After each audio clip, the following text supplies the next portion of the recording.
UP चुनाव के बीच BSP supremo Mayawati का बड़ा बयान। आखिर कौन से अफवाहों से गुमराह हो रहे हैं बीएसपी वोटर? यूपी में 5वें चरण के लिए चुनाव संपन्न हो गया है। ऐसे में अब तमाम दलों ने आखिरी 2 चरण के चुनाव के लिए अपनी ताकत झोंक दी है।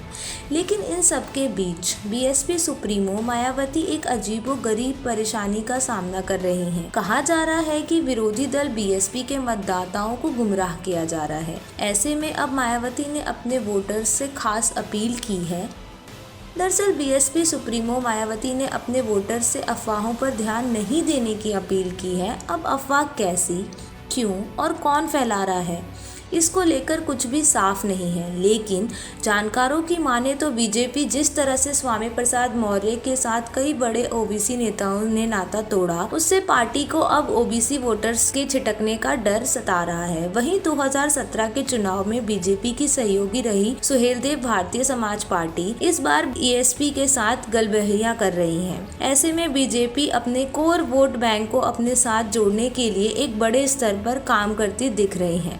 पूर्वांचल में माफियाओं का बड़ा मुद्दा है। ओबीसी वोट बैंक के बीच सुरक्षा का भी मसला है। दलित वोटरों के बीच कोरोना काल में डबल डोज राशन के जरिए भी पकड़ बनाने की कोशिश की गई है। तमाम कार्यक्रम के बाद भी मायावती की सक्रियता ने बीजेपी को परेशान कर दिया है। उन्हें पता है कि अधिक सक्रिय हुई तो दलित वोट बैंक एकजुट करने में उन्हें अधिक समय नहीं लगेगा। इसी से निपटने के लिए जमीनी स्तर पर मायावती के प्रति बीजेपी नेताओं ने सॉफ्ट कॉर्नर दिखाना शुरू कर दिया है।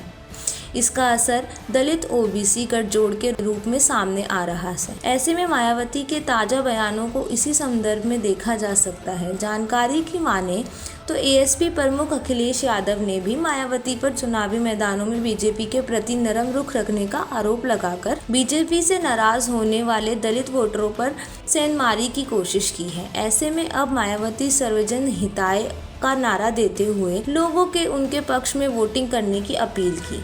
बकौल मायावती पिछले 5 चरणों के मतदान के बाद विरोधी पार्टियों की नींद और होश भी उड़ाए हुए हैं। लिहाजा वे तरह तरह के अफवाहों के जरिए वोटरों को गुमराह करने में लग गए हैं। इंडिया न्यूज़ वायरल की रिपोर्ट।